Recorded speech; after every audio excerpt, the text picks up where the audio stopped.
Proses penarikan tongkang berisikan mobil-mobil kontainer akan melakukan kolong di bawah jembatan Ampera, Sungai Musi, Palembang.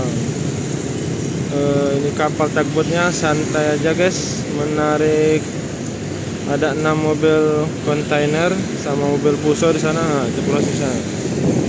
Kolong Ampera itu guys ya. Asik guys.